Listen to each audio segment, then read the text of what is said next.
everybody, and welcome to this month's edition of our Town Hall.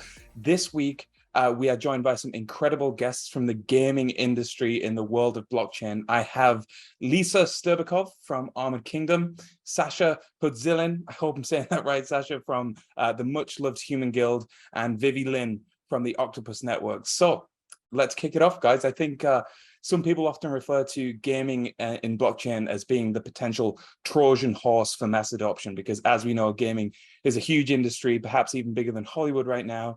So before we dive into that, can you introduce yourself and the project that you represent? My name is Sasha. I worked at Nia before from the very beginning, from August of 2018. Last year, a lot of us split in different spin-offs from early team of Nia. I started Human Guild together with some other people from early Nia. We work with a lot of gaming founders, virtual world founders, gaming founders, working with 50 or so games right now. So that's a very short intro. Hi, everyone. Very nice to be here. I'm Vivi, partner of Octopus Network. So also a very brief introduction about Octopus Network. It's Nia-based multi-chain network for launching and running substrate-based EVM-compatible app chains. So the idea is of an app chain is to serve one application with one independent blockchain. So unlike smart contracts, EVM-compatible app chains allow developers to customize their applications in terms of governance structure, economic design, and underlying consensus algorithm, etc. So in other words, everything can be customized here. And so since we're on the topic of gaming today, just want to add that Octopus Network's EVM-compatible app chains dedicated transaction processing capacity allows it to achieve 1,000 transactions every second with very fast finality. So that means games built on dedicated app chains can process tens of millions of transactions per day to support blockchain games that reach millions of daily users. So very happy to explore more later with all our fellow panelists. And hi, I'm Lisa Sterbakov. I'm Mila Kunis's producing partner. So I'm actually coming from the traditional Hollywood side. So as you said, gaming, a lot bigger business than Hollywood. And we jumped into Web3 last year with Stoner Cats, followed it up with a project called The Gimmicks. And then really our incredible labor of love is Armored Kingdom, which is a multi-platform IP where it's gaming, comic books, and animation, all of which feed each other. Mila and I are massive nerdy gamers, have been for years. Children have gotten in the way of that, but we still play a lot of games, both tabletop and in video games. And our goal, our desire for years has been to make a really great game. So we're building a TCG right now and having a great time. Amazing. Thank you all so much. Let's just dive right into it. Trying to put myself in the position of somebody who's blockchain agnostic just for the purpose of this interview. And as a gamer, what does blockchain offer the current gaming industry today? Yeah, so I think it gives a lot of new things to both gamers and game developers. So when you think about game developer, it takes some adjustment to do. You kind of give up certain control, at least how economies and games existed in the Web2 world is very different from how they are operating in Web3 world. Developers used to have like more control over the prices of items in their own game that they designed. Now it's all open market. But I think it opens up the space for experimentation for developers. It's similar to previous computing platforms like iOS, if you're there in 2008, or building on top of Facebook in very early of that platform. I think Web3 is similar in that for game developers, including other developers, it's an opportunity, it's a green field, it's a new place where they can experiment and try things. Gaming is very competitive in the traditional platforms, be it Steam or mobile platforms or consoles. And so a lot of things are figured out for the game developer in terms of user acquisition, all of the best practices for the Web2, but it's also very competitive. And so the opposite is this new world where nothing is figured out. It's super early. We saw a couple of V1s of Web3 gaming, but it's not as competitive. If you deliver something compelling, you get the attention. Yeah, I think I totally agree with what Sasha has said from the developer's perspective. So I want to add from the gamer's perspective, I think that's really we're seeing a disruption to the traditional or Web2 gaming because, like with the advent of decentralization, NFTs, and tokenomics that come with the blockchain. So one of the most significant features, I think, is ownership. So blockchain really enables players to truly own their in-game tokens or assets. So in traditional games, for example, players purchase digital items like skins, etc., but they're not really owning them because the gaming platforms could change the rules as they see fit and take away everything. So right now, when game assets become NFTs, that's really a new level of assurance for the players on their rights. And also with the introduction of tokenomics and also the emergence of play-to-earn models, etc., we're really seeing a new paradigm change. But also another, also in terms of interoperability and composability, I know that it still takes some time to really get there, but because of the decentralization and open source nature, I think really blockchain technology has the potential to allow gamers to interact across various ecosystems. Yeah, I totally agree with what everybody said. And as a gamer, it feels to me like the blockchain allows us to mirror a real world experience. The same way I played Magic the Gathering for years. I had physical cards. Those cards I could trade, I could buy, I could sell them. They were a thing that I actually owned as opposed to owned and access to. So if my kids are playing Fortnite and have a skin, they can't sell it. They can't even trade it. So the blockchain allows for a much more physical real world experience, but in a digital format. To me, it's a no-brainer as a consumer. Amazing. And it's amazing to hear so many people here are gamers, of course, as you would expect with you being on the gaming panel. So this is a bit of a curveball, and I think it's a bit of a tough question, but I'm super excited to hear answers. Now, if you dive into traditional gaming communities, whether that's on Twitter, on Reddit, on Discord, I think we see a lot of pushback from them in regards to the integration of blockchain and NFTs into games. And a huge concern, which often comes up, is that this is going to solidify every single game as pay to win. How do you think we can go about transforming that narrative, and is it even necessary? Yeah, I think business models, so to speak, in gaming changed over time. So before even mobile came around, people were used to this particular model where they pay a lot of money up front. Then there was a big hype around free to play, like roughly 15 years ago or so. And then that one kind of like saturated at some point. People started seeing that games became more exploitative, as opposed to how it was promised free to play. So I think we've seen kind of like something similar now with like play to earn.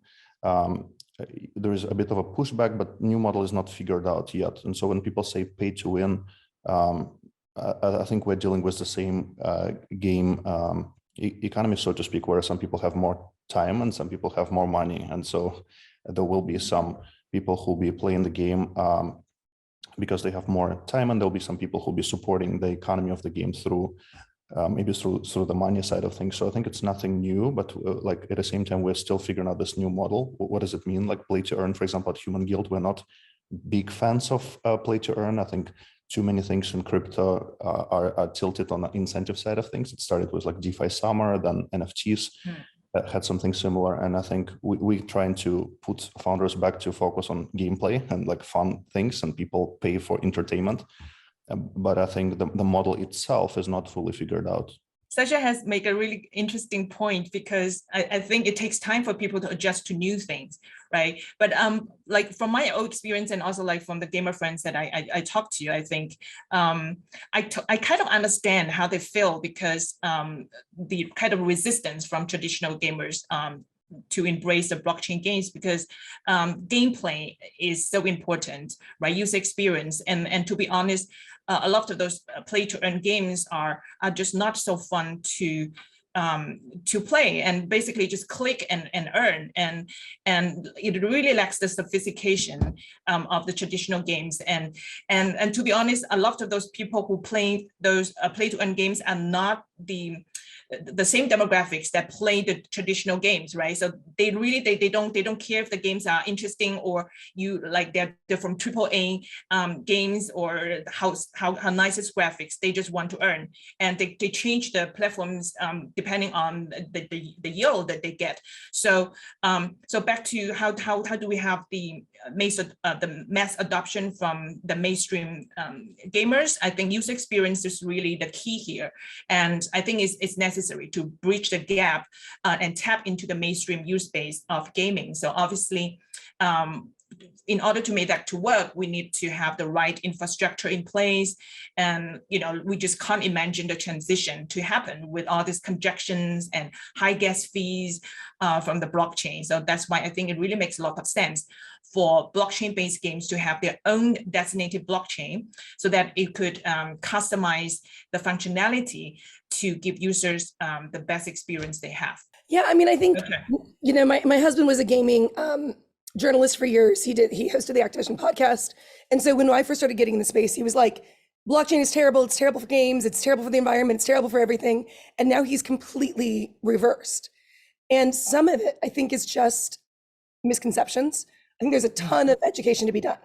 Also, there hasn't been a good product. People will come when there's a good product. The pay to win thing is a concern. And so as we're building, we try to think and try to balance out, like, what can we tie to the player? So how can we reward the player? How can they become more powerful as opposed to just the game pieces becoming more powerful? So that is definitely a balance that we have to take. But it was a balance that we were taking back in World of Warcraft days when people were buying gold on eBay. So it is just a thing that we need to deal with. It's a thing that we need to hedge for. And we need to be making consumer products that are affordable, not where somebody needs $9,000 to buy enough pieces to play a game. Like that's never going to be adoptable. And then there is a ton of problems because there is a lot of fraud in the blockchain. And so making a place where people feel safe, where they are protected, where they won't get taken advantage of, we have a long way to go and a lot to build for that. So just off the back of that, do you think that the next successful blockchain game, or perhaps the first successful blockchain game, will be delivered in a way where users don't even know they're using blockchain? Yeah, I think so.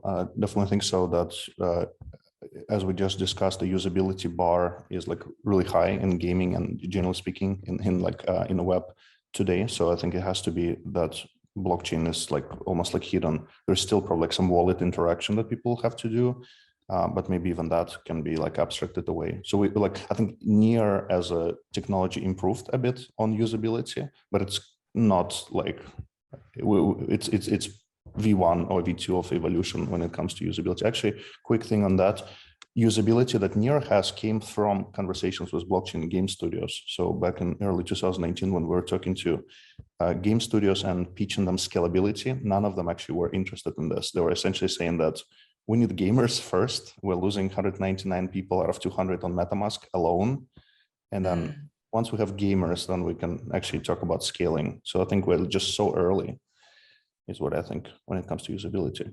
Yeah, I think I want to echo what Lisa has said. It's really like I totally agree with also Sasha said, we are still very early because like we were lacking the education when a lot of those people outside crypto, when they hear about NFTs and everything, they have all this image from the media saying like that's full of scams and then it's super volatile. So we definitely need education here. And also, yeah, like the user experience, we are not even come to the technology scalability yet.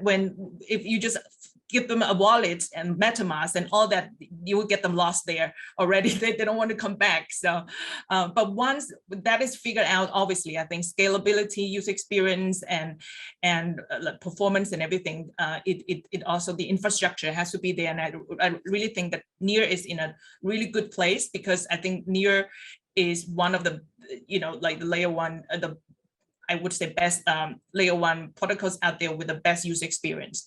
And so, yeah. Yeah, I totally agree. I mean, I'm in Web3 and I game, and every Web3 game I've played, the friction to start the game is infuriating. And we've got to get to the point where people can start the game with as much ease as they could start any sort of mobile or AAA game. I mean, we just need to get there. It's going to be some time. And in the meantime, we can make some games. I mean, you know, our goal is that like what really needs to be on chain, what really doesn't. So can we get those parts of the game that are not on chain so smooth and so easy that when you then jump into the on-chain parts, it's a lot smoother for a consumer.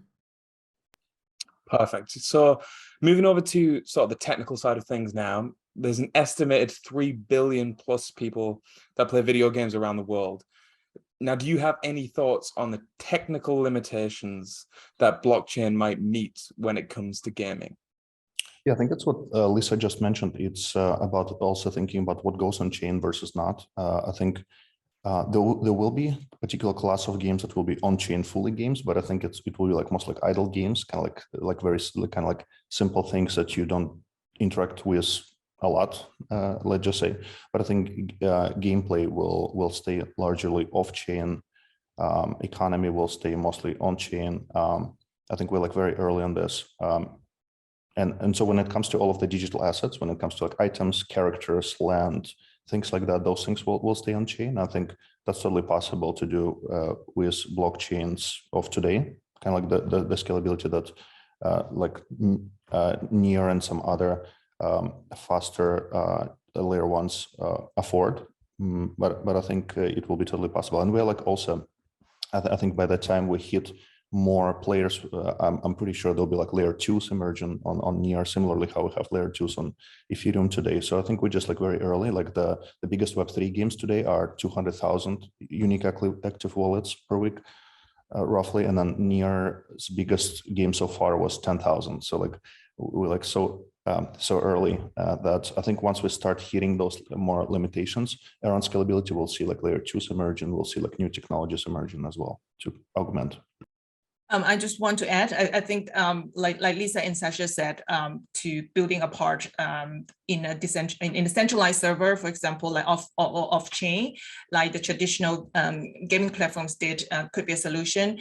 And also, I think processing data on the side chain, like AC's Run is did, and also like what at Octopus we're trying to, you know, like strive to provide a solution to this pain point as an infrastructure. Also, like I mentioned earlier, being an app chain means your application, the gaming application, for example, in this case, could really enjoy the full stack of an app chain, and you could customize everything and enjoy the exclusive use of the chain's processing capability.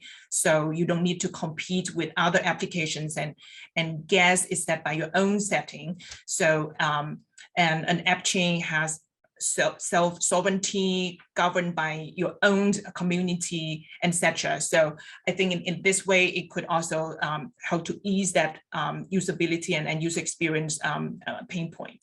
Yeah, these are people who are much smarter than me at this. Listen to what they just said.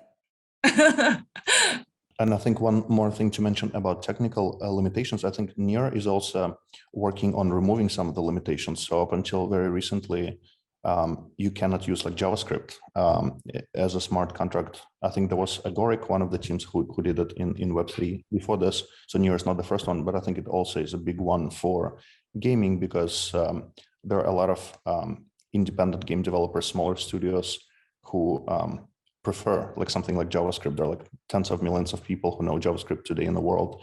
There's a fraction of them who are like interested in gaming, exploring Web3 gaming. And so I think that will bring a lot more experimentation into the space. So that's also cool. I do think one of the other things that in addition to just sort of the computing power, there's also just the tooling. So like there's no really great fiat on-ramp that is super smooth. Especially like if you're in the United States, we have a lot of regulations. People are really coming hard after crypto. So until there's a really easy way for us to like exist in blockchain with fiat, I think that that friction's going to be a problem. Yeah, there's definitely a lot of hurdles that we still need to overcome. But I think we've touched on quite a few of these points already. But for those of you building on Nia, which is, of course, everybody here today, why did you choose Nia in particular? Like, so in our case, we work with a couple dozen gaming founders on Nia, natively on Nia. Main two things that come up is usability, what we discussed briefly before. Nia has really neat way how like onboarding is handled, how transactions can be handled, flexible key management system, cryptography is abstracted away. So those things are like really important for game developers, because after all, they want to go after traditional game developers, not a small group that exists today in Web3 gaming. And then another piece is finality. So I think finality being just a couple seconds allows people to build near real-time experiences on Nia. On the other hand, if finality is like, let's say 8 seconds, 10 seconds, then you need to figure out essentially like what the player will be doing while they're waiting for confirmation. So I think those two things, usability and finality, is what like stands out for the founders, at least that I'm working with. Okay, so for Octopus, we've chosen Nia for many reasons, and actually it's quite an easy option for us because we really share a lot of synergies with Nia, and like Nia prioritizes user experience, and also like I said earlier, we think that Nia is probably the most user-friendly protocol out there. And also someone used to say, what Ethereum has promised to or plan to do, Nia has already achieved them. So we really think that is true. Nia uses proof of stake also to secure the network, and implements sharding to make transactions faster and low cost.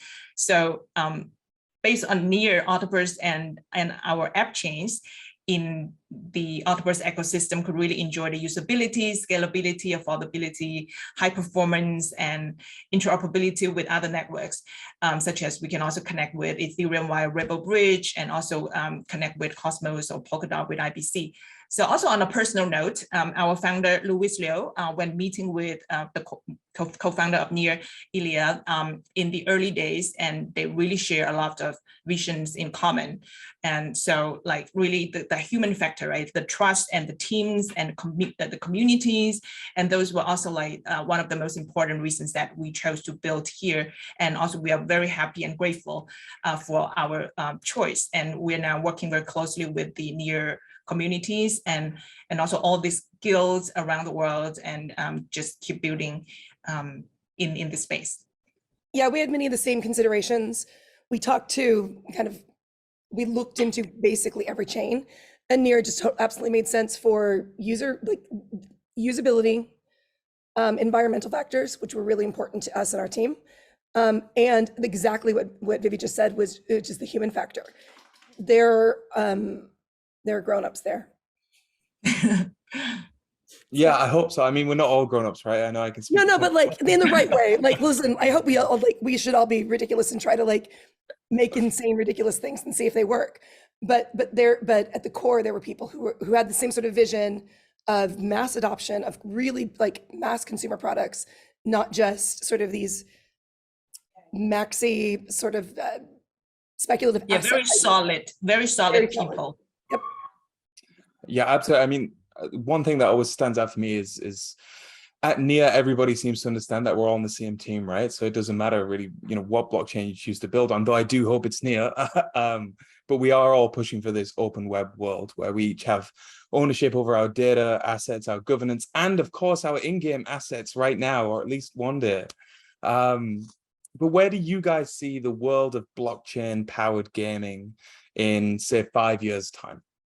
I tend to think about it as like very like iterative, experimental. So like this year on Nia at least, it's a year of more people like launching. So by the end of the year, we're gonna have maybe like 12 launches of different games, and I think it will be like really good learnings for the community. Next year we can improve on that, so we can like see what worked, what didn't work, how to increase retention. I'm sure that will be an issue.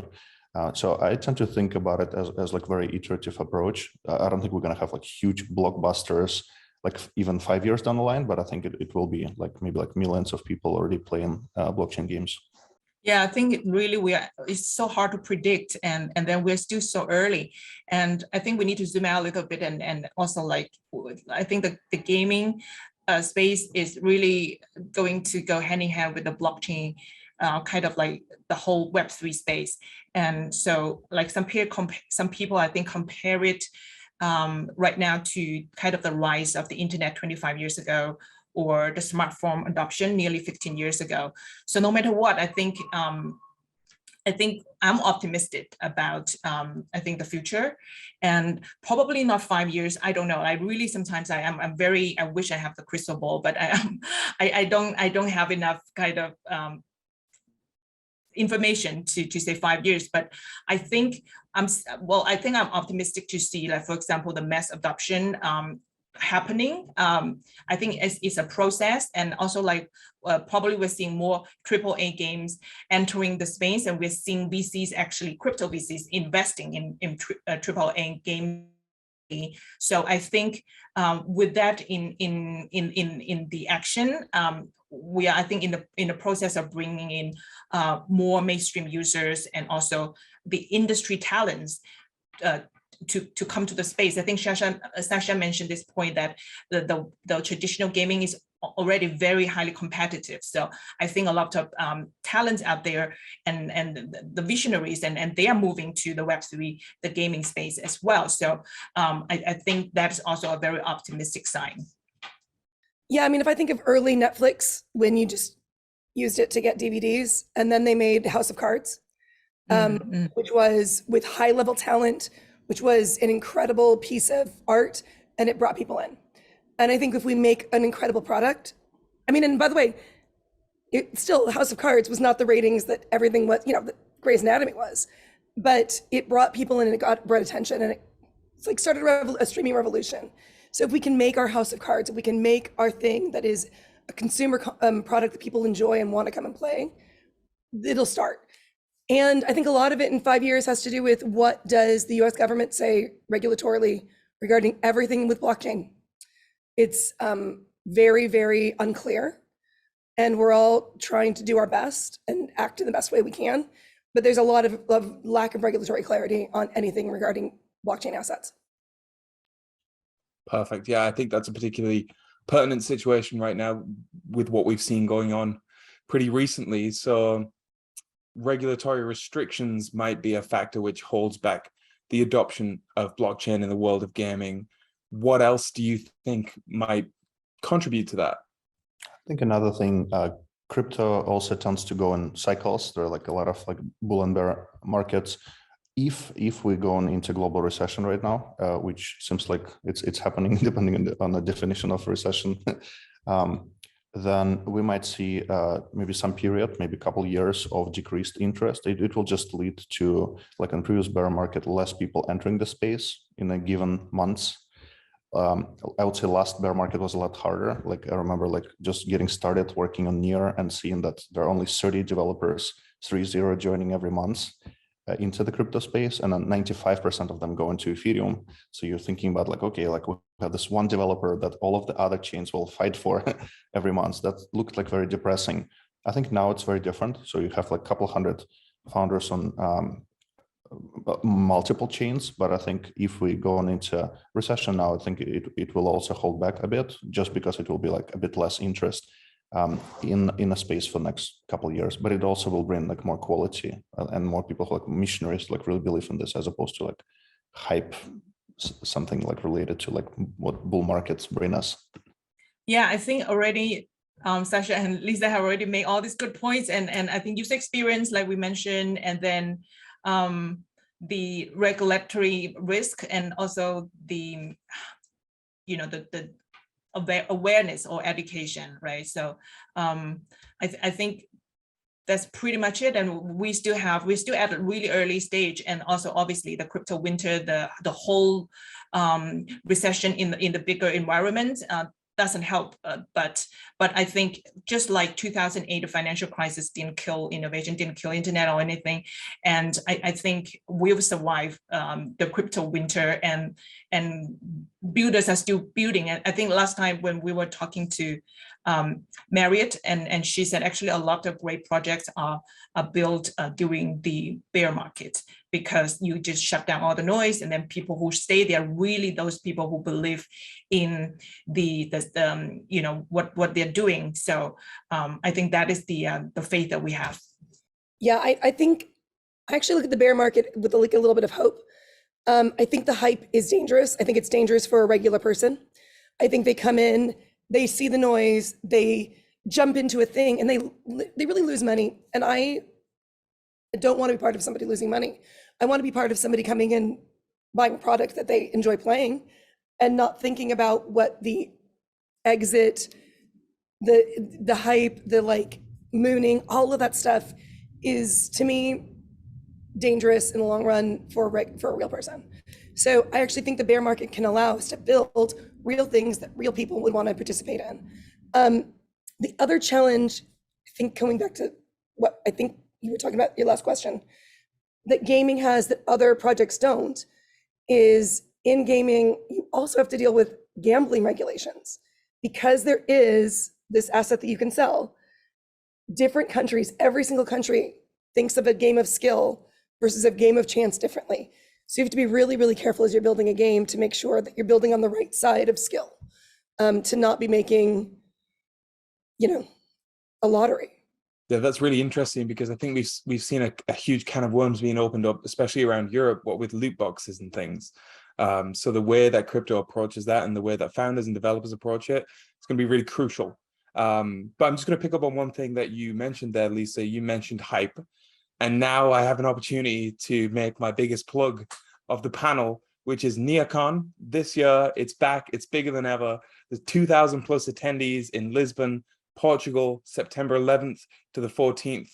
And the whole overarching theme is about building beyond the hype. So I would love to know if you guys are planning to attend. If so, what are your plans? Can you share any alpha leaks about what people can expect should they meet you there in Lisbon in September?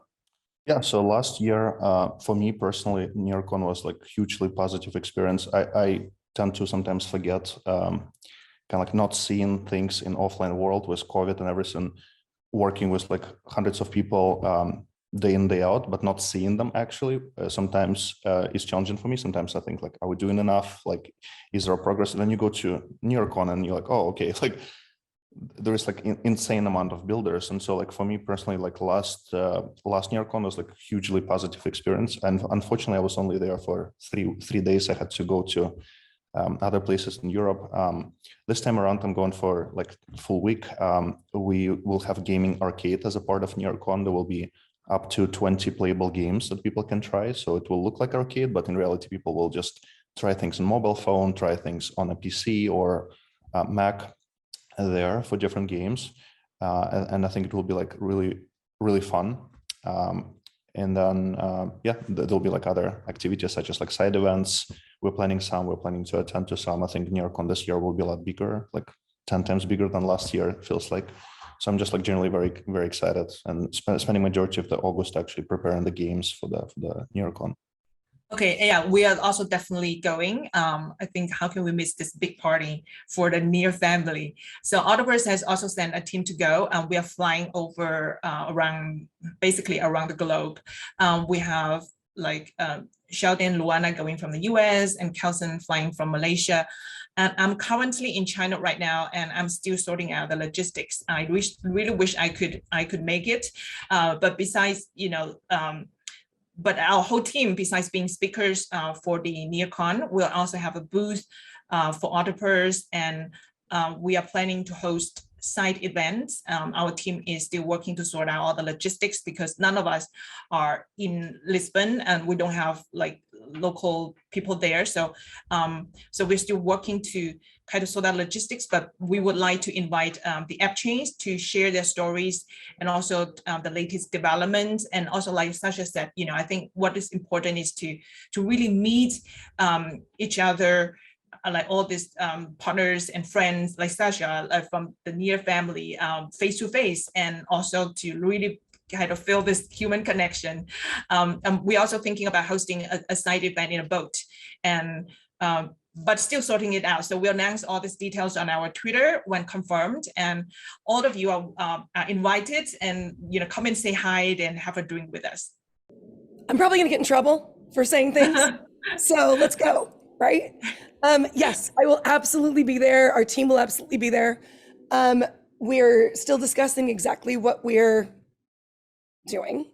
But what I will say that we're doing is the thing that we do that's different than I think anybody else really in the space is we tell a lot of stories and we bring a lot of entertainment.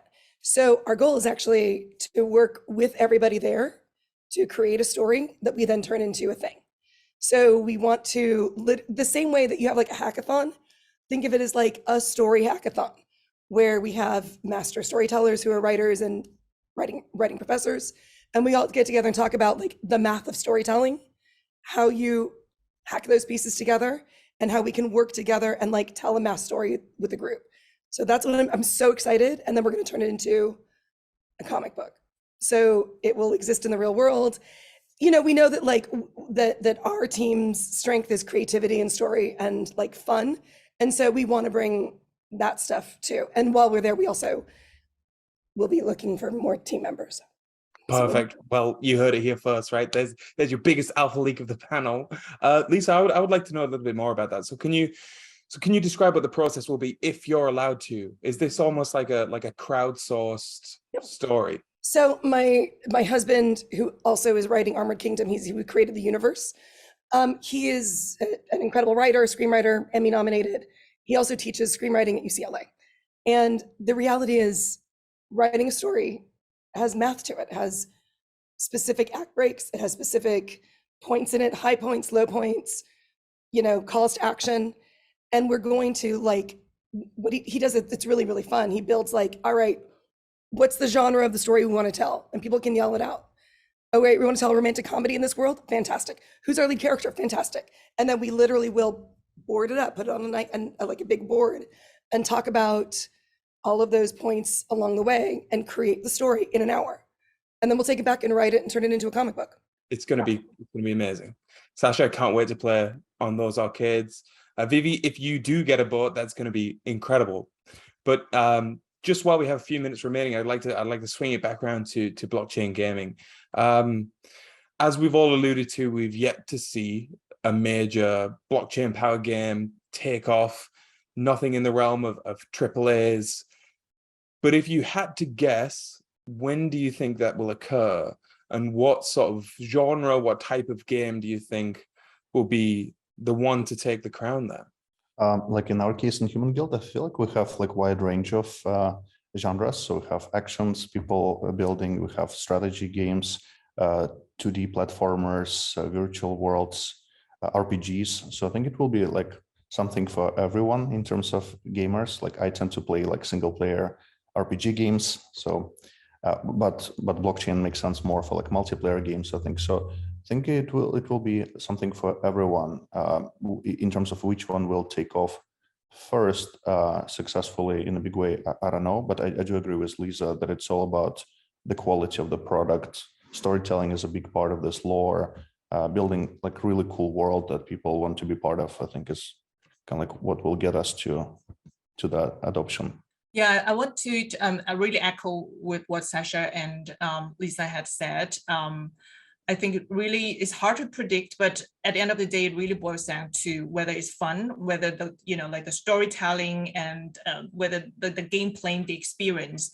And I think, but if we zoom out a little bit, I think if we're talking about like kind of like an ideal scenario, as blockchain infrastructure matures and also crypto users increase by, let's say, several folds of magnitude, and AAA games really prove their profitability. And then we do see crypto VCs are betting big on AAA games.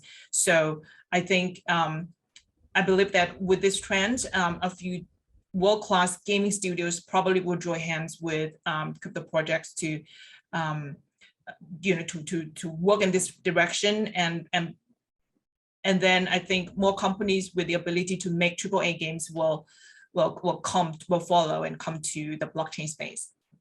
Yeah, I hate predicting because you never know, but I do say I think you know, build a great game, spend a shit ton of money on marketing, and we're not there yet. Nobody's doing it yet, but we're going to have to do normie people marketing to get to players, and that includes Twitch, it includes influencers, it includes all of those people. I mean, you know, the second a gamer that everybody really cares about is saying that this game is awesome, people try it and people play it. But I think we're years away from making a game that is that easy. Absolutely. I think it's a really interesting point that you raised, Vivi, because you mentioned this idea of AAA gaming companies already coming into the space, and we've actually seen that already, right? I know that Ubisoft have doubled down on their commitment to use NFTs in future games, despite the pushback that they got from their communities. So just to throw this one out there, do you think that this next big blockchain powered game is going to come from somebody, like Ubisoft, like Rockstar, like Capcom, like Nintendo, a huge player, or do you think it's going to be an underdog, somebody who's crypto native with an incredible team, who knows their way around blockchain and knows their way around the gaming industry? I personally am biased towards like underdogs and bottoms up innovation. So we saw it in previous iterations of gaming, and not only gaming too. For like take mobile, for example, there were new players emerging like Supercell, King.com, and you have like bigger players like Electronic Arts, Disney coming much later to the party. I think there were like some acquisitions that happened like 10, 15 years ago, didn't pan out, majority of them. So I personally think that's kind of how it will evolve, and then there will be a lot of interest in bigger game studios. But I think it's just very different medium where like it's open economy, like essentially like very different kind of like stakeholder relationship and incentives. So I personally think it will be bottoms up like in previous cycles as well. I think it's so difficult to predict this. It reminds me, I think what Sasha's answer reminds me of like this theory, innovators, that the dilemma, meaning like really the big innovation sometimes cannot be born like from big companies, and so like I think it really has it makes a lot of sense. And so I think just like Lisa used this example of House of Cards for Netflix, I think what we need is a tipping point. And I think nobody knows where the tipping points will happen, but I think it will happen. But it just like nobody can predict how would it happen.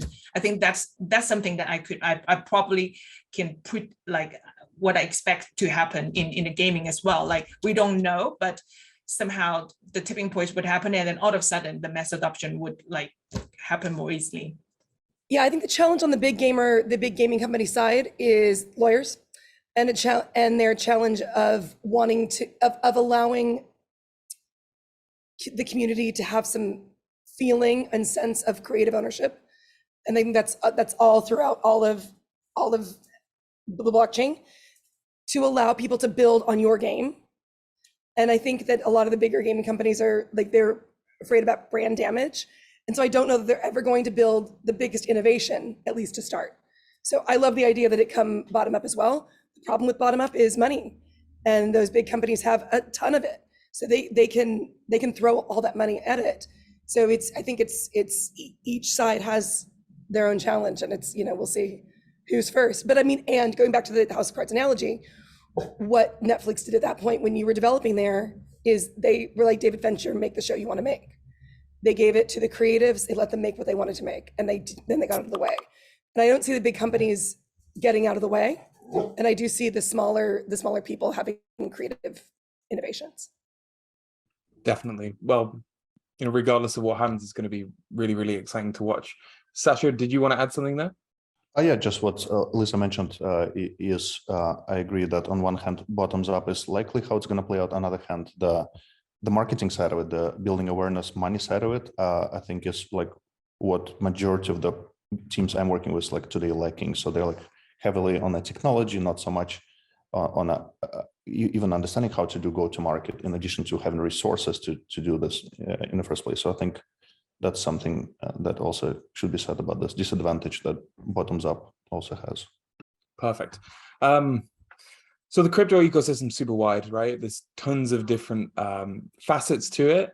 You could have gone through DeFi to NFTs to art, culture, to social goods, but you guys picked gaming. I think that's awesome. But what inspired you to build what you're building and to pursue the avenues that you're pursuing? Like for us, when Human Guild started, we were thinking more broadly than gaming. We were thinking about different kinds of creators. When we started working with game developers, it was actually like very bottoms up. It was independent game developers, and those are very similar to kinds of creators we were working with before: musicians, artists, those kinds of game developers, like independent game developers. They're more like creators than like businesses. I think it's more creative on that front. In our case, so we started with creators, many kinds of creators. I'm very passionate about changing the equation for the creators with Web3, be it music industry is extremely consolidated, right? Same for art, like internet exists for like 20, 30 years, but how things are done is still largely offline. So gaming is just another example of that. But how we decided to double down on gaming is we saw a lot of organic interest last summer, roughly a year ago, on Paras, on the first NFT marketplace on Nia. So there were roughly a dozen or so creators. They were mostly artists. They didn't have maybe game development skills, but we saw this like very early attempts at creating trading card games. And that's why we kind of like started to look more into this and doubling down. We started going to game jams. Game jams is kind of like hackathon, but people create games instead. We started seeing more and more smaller game studios approaching us. So we more and more, as we started looking into this, more and more we also became kind of like, oh, this is gaming go-to guys on Nia. So it kind of like became self-fulfilling prophecy to the extent afterwards. Okay, so I think in my case, we are slightly different than what Sasha and Lisa have been doing. Like we are not completely gaming, we're in infrastructure actually. So like Octopus Network was built by our founder, Louis Liu, and two other co-founders, Mike and Julian. I'm a partner, but I share the same vision, which is to help Web3 applications to launch and grow faster, because we believe that the industry and the space needs real applications and real use cases. And obviously gaming is a big part of it. So like, it's not just about issuing tokens and trading them, speculating on them. So we need, and we want to build something real. We want to help with the adoption. So this idea has really driven us to build and grow Octopus Network. And also we have Octopus Accelerator as well to empower and help Web3 applications and startups to really bootstrap app chains and to make their journey smoother, and also to help Web3 happen faster. You know, we got into NFTs to support artists, and you know, initially it was Stoner Cats. It was a show we wanted to make, and we figured we'd make it this way, since nobody in the real world would make it with us. I say the real world. This is the real world. But in the normie sort of world, they were not going to make this. And then very quickly we realized that there was such incredible opportunity to improve upon our normal experiences of consuming content, making content, playing games, like the things that we really do as normal consumers, that the blockchain had allowed us to improve on that experience as a consumer. And so very quickly we were like, well, gaming, it's just a no-brainer. It just makes sense. It absolutely fits like hand in a glove. And so that's where we went this way. And you know, we had already been working on Armored Kingdom in terms of a world build and in terms of storytelling and comic books, and it was initially designed as a toy product. So, you know, that physical experience really easily mirrored into blockchain. And then we were able to kind of grow from there. Perfect. Well, thank you all so much for your insights. I do have one final question. It's my favorite question of every panel, every Twitter Spaces, every interview that I ever do. If there is anything that you guys want to shout out right now, or you want to plug, or you want to draw attention to, it could be your favorite book, your favorite yoga position, your favorite author, your mom, your dad, your brother, your sister, your cat, your dog, your project. Or if you want to share any alpha leaks, please take the stage right now. Go ahead and do it. I think this time of the year, I'm thinking about Neocon. So people should go to neocon.org, get their tickets. Please come by, see the ecosystem with your own eyes. I think that's what I want to shout out. Oh my God, Sasha already taken mine. Okay, so I think adding to that, go to Neocon and also check out Octopus booth and check out Octopus Twitter and follow us and follow all our app chains that are building on Octopus and Octopus Accelerator. The autumn batch is opening next week. So we are basically training and supporting new startups, Web3 startups. And so if you are building something and you want to get support, come and check out Octopus Accelerator as well. Absolutely, come and say hi at Neocon. Let's hang out, let's have a drink, let's tell some stories. The Armored Kingdom comics, the second issue is out right now. Go take a look. You can read it without owning the NFT on the website. So armorkingdom.com, go check it all out. Additionally, Emil and I have a movie coming out this fall called Luckiest Girl live on Netflix. Speaking of Netflix, please check that out. And then lastly, this is just not anything that I'm part of at all. Y'all haven't watched The Bear on Hulu? I know Europe, it's hard to get Hulu. That show is fucking amazing. Everybody watch The Bear. Have a great time. Sometimes I just want to like support artists making something that nobody makes shows like that right now. It's awesome. Is it perhaps a little bit ironic that it's called The Bear and we say the best things are built during a bear? That's right. Hey. And I mean, it's the restaurant experience of building in a bear market. Exactly that. It's fantastic. Awesome. Well, Sasha, Vivi, Lisa, you've been incredible guests. Thank you so much for being on this week's town hall. We had an incredible time. We learned so much about gaming in the blockchain ecosystem, and I hope that each of you watching did as well. If you want to learn more about these projects, I'm sure you can reach out to their communities, head to their websites, do a little digging, and you can learn a ton about each and every one of them. But if you want to learn more in person, do come to Neocon this September 11th to 14th in Lisbon. You can get your tickets at neocon.org. Thank you so much, and I hope to see you there.